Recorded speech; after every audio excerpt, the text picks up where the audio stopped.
Welcome to the Nightfright Library, a special October collection from the Nightlight Library. These stories are a little spooky, but never scary.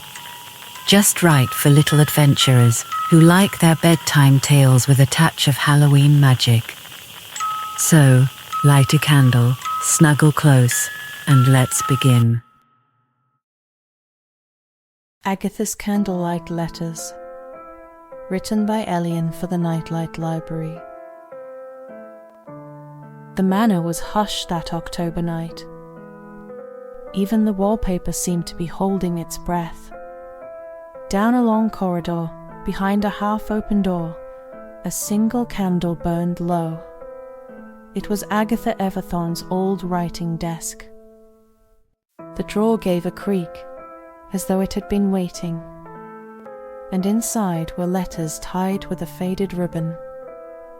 One began to glow faintly, and before your eyes the ink lifted onto the page. Letter 1. The Garden Trouble. To whom it may concern, the roses in the garden have grown far too enormous. Their blossoms are large enough to cradle teacups, and they bow their heavy heads as though mockingly. It is quite unbearable to be outshone by one's own flowers. I am convinced they are plotting something most unkind. I should very much like to wear darker petticoats, so the roses cannot possibly think themselves superior.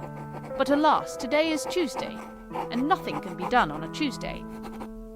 The ink shimmered and vanished, and the candle flickered as though laughing to itself.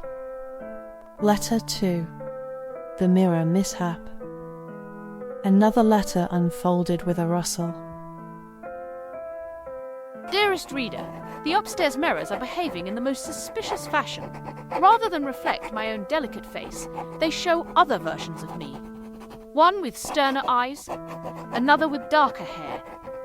I cannot endure the thought of two Agathas fainting at once. It would be chaos. I have considered covering all mirrors with lace curtains. But of course, that task cannot be attempted today, for today is Tuesday, and Tuesdays are entirely unsuitable for bravery. The words glowed brightly, then faded to nothing. Letter 3. The Health Catastrophe. The final letter curled at the edges, as if in distress. My constitution is dreadfully fragile. The draughts that sneak beneath the doors are far too cruel for a lady such as myself. To restore my strength, I've prescribed 3 fans, 1 fainting couch, and half a lemon tart.